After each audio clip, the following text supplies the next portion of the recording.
So my buddy around the corner texted me earlier, said he had some apples for me. He's got a few apple trees.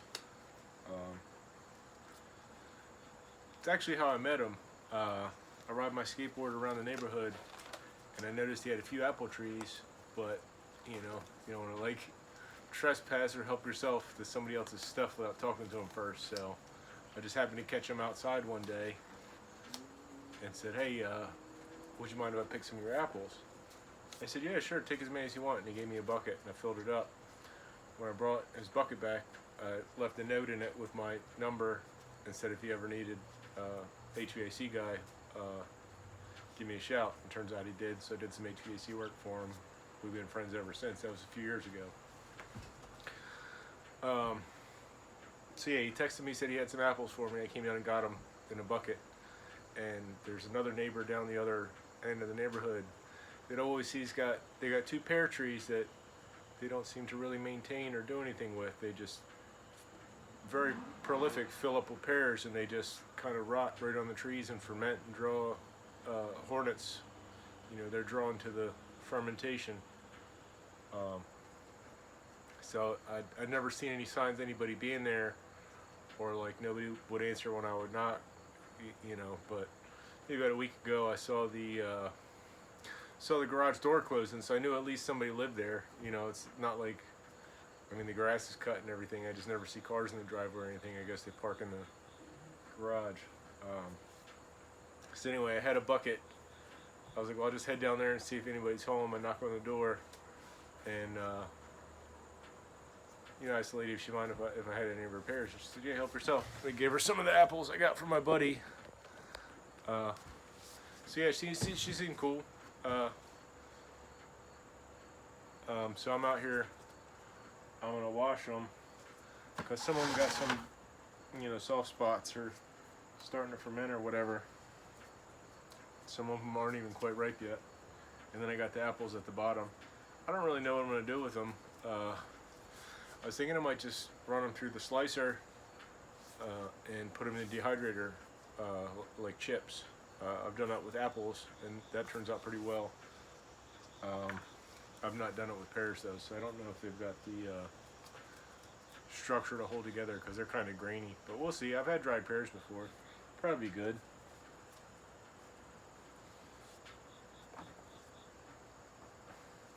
But yeah, that's cool. We got fruit here too.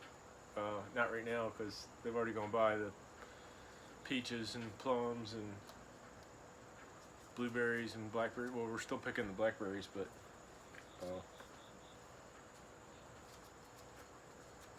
it's nice. Everybody's kind of on their own trip. People trade or whatever. My neighbor with the apples got quails. He give me eggs sometimes.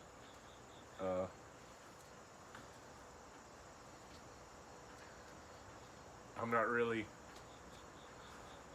the most neighborly person. I'm not unfriendly. I just tend to keep to myself, unless I have organic reason to cross paths with you, like for the trading of apples or trade work or whatever. I've done work for a few neighbors around the neighborhood. I don't even know all my neighbors, like all my adjacent neighbors' names.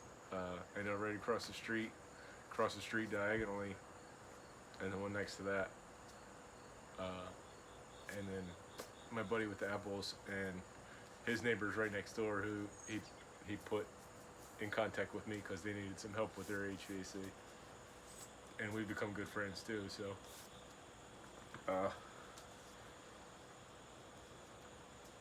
yeah, it's a nice neighborhood, nice people for the most part. We do got that no longer mystery pooper lady that likes to let her dog shit in people's yards and not pick it up, but her time will come.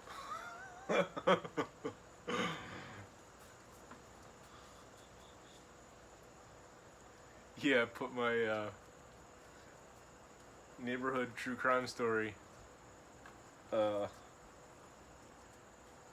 on the community Facebook page and it was up for a little while, but it came down, so she must have somebody on the inside covering for her.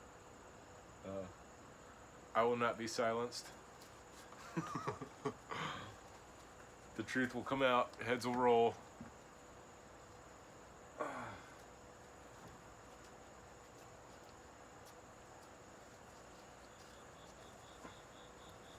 Yeah, some of these got soft spots, and some of them are just like not even ripe yet. So, um,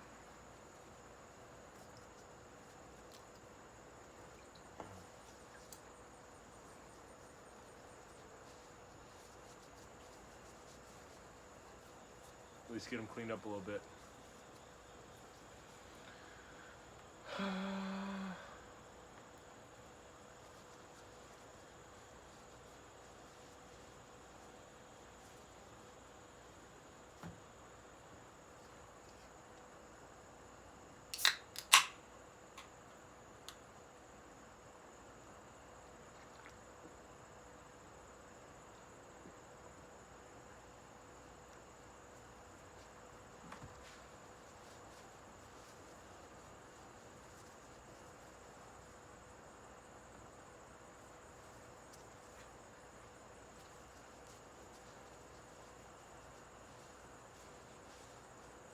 Yeah, I was coming back from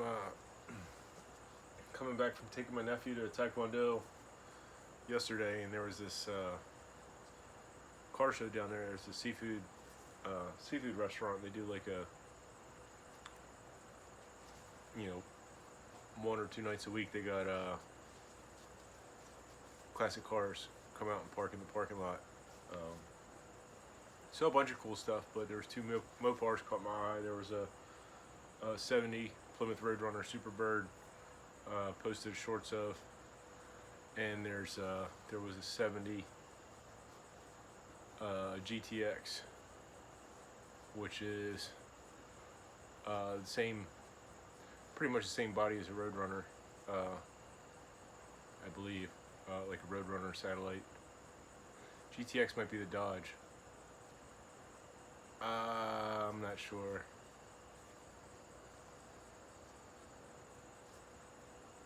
I think so. I think it's Plymouth Roadrunner, Plymouth Satellite, Dodge GTX.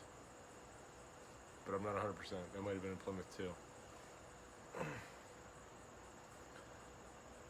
There's this young dude with a late 80s, mid to late 80s Nissan 300Z. That was pretty cool. He was telling me about it. A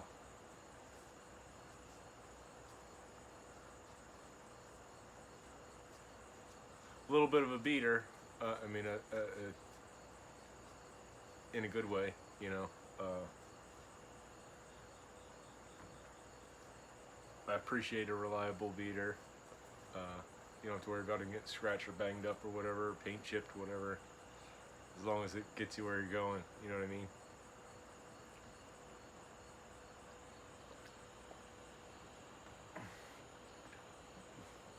But yeah, he was a young dude. I think he said he was like 19. So, it's nice to see younger folks appreciate the cars of that era, because they deserve it. You know, even now, the best cars were made in Japan in the 80s and 90s. I think most people are aware of that.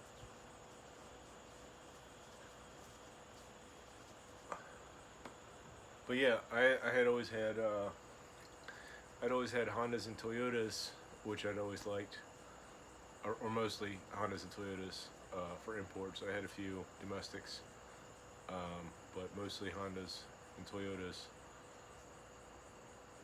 But I had a Nissan pickup truck. Was my first and only Nissan, and I really, really liked it. So one thing that I appreciate about Nissans is they've only got a couple engines, and they put them in everything. And they didn't change generations for a long time. Like the Nissan Frontier, they didn't change the body from, I think it was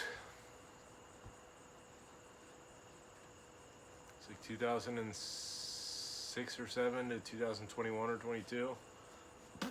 So there's just millions of them out there. Same with the Xterra. I mean, they had a few like headlight and grille revisions, but the main body and drivetrain was pretty much the same throughout. So it's not hard to find parts for, or used vehicles or whatever.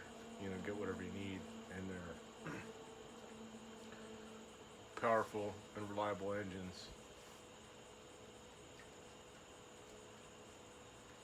But I'm mostly on a bike or skateboard these days. But yeah, I would like to get an Xterra or another Nissan Frontier. I got rear-ended by a semi and just folded the whole thing up like an accordion. Thankfully nobody was injured.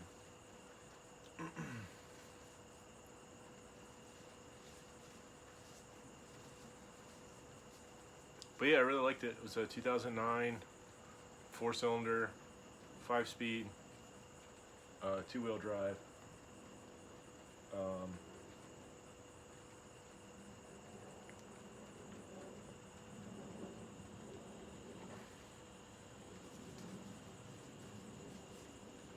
Extended cab.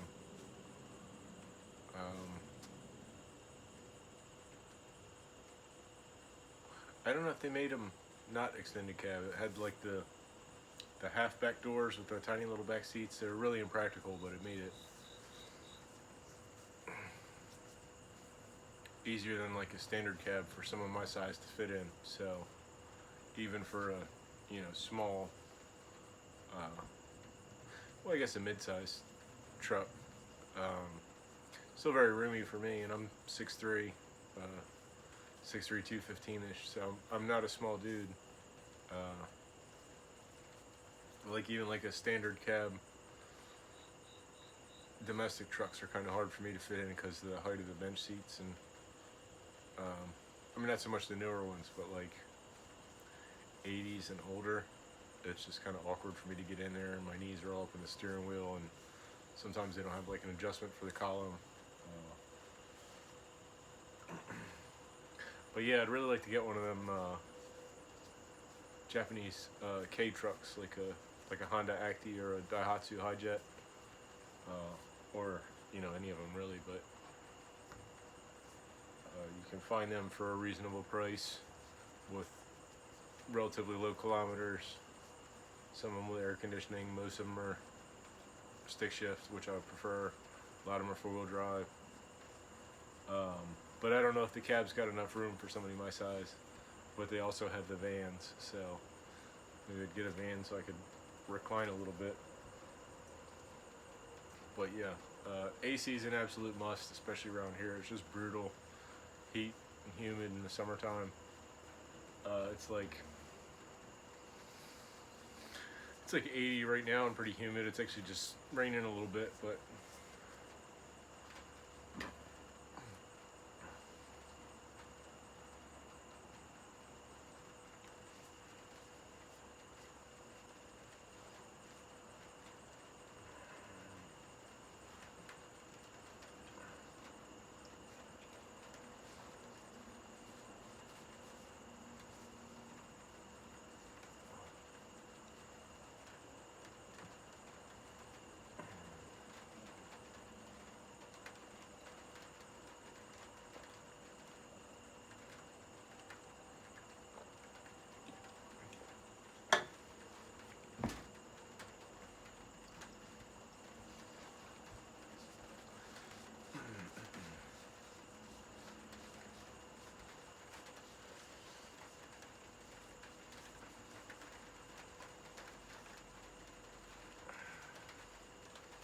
yeah, I was thinking about just running these through the slicer. We got like a deli slicer. Just run them through, core and all into chips, and put them in the dehydrator.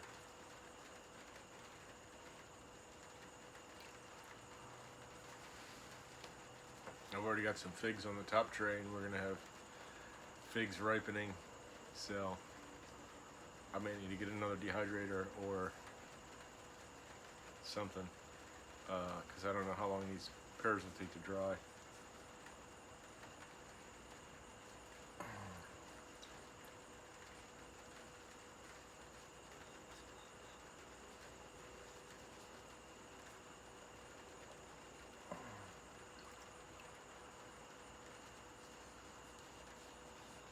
most of the pears. I'm down to where I can see the apples anyway.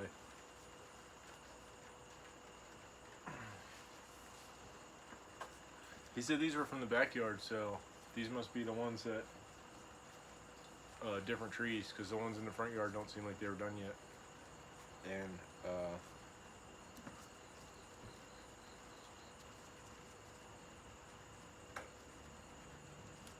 the other ones were a bit more yellow, and these are kind of like red and green. But really, really good apples. I would dehydrate them too, or make apple crisp, or whatever.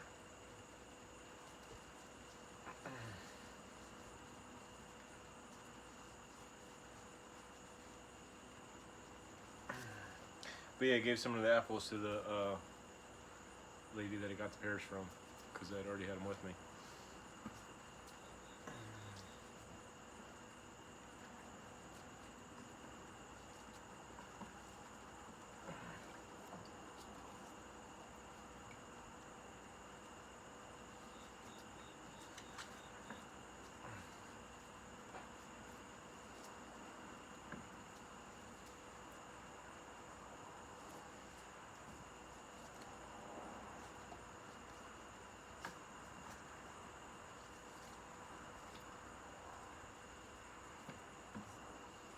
I don't really know what else you do with pears other than just eat them or dehydrate them, or I guess can them.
Yeah, some of the ones on the ground I got from the ground have some soft spots and a little bit of like starting to ferment smell, so probably just cut out the bad parts and salvage what I can. But I got plenty of them, and the trees are just loaded. Like, I don't know, they never seem to really be interested to do anything with the pears themselves, and also they don't really seem to bother to trim the trees or branches or anything, so there's just like branches fully weighted down with pears just touching the ground. It's just kind of out of hand. I mean, I guess they just don't have an interest or care or knowledge on what to do with it. Not that I do, but I mean, I just hate to see them go to waste, you know what I mean, because they just rot and turn to mush on the trees, and the fermentation draws the hornets, so.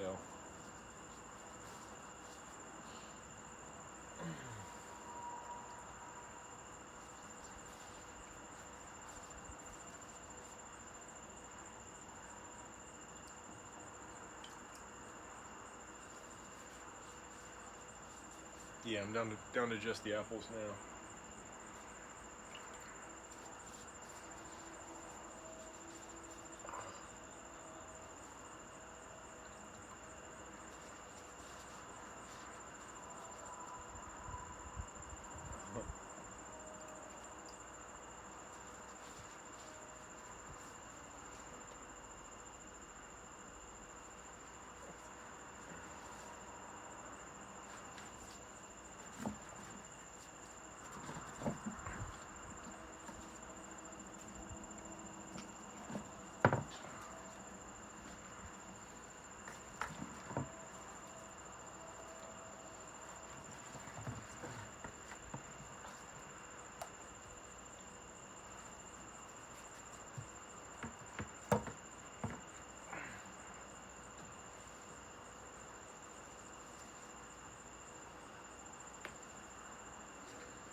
These apples look pretty good. They don't have any bruising or rot or anything like that.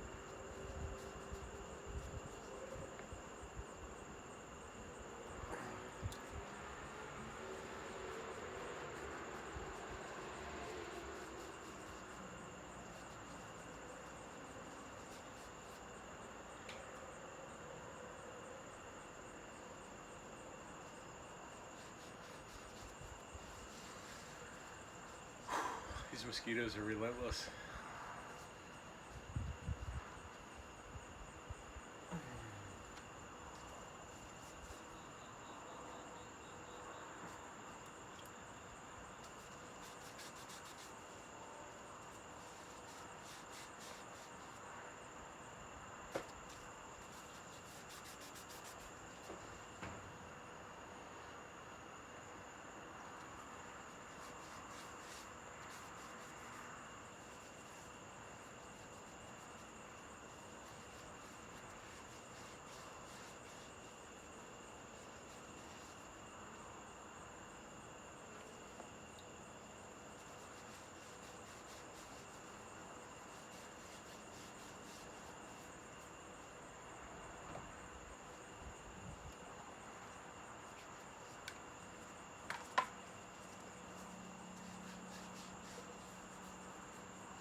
Alright, that's about it.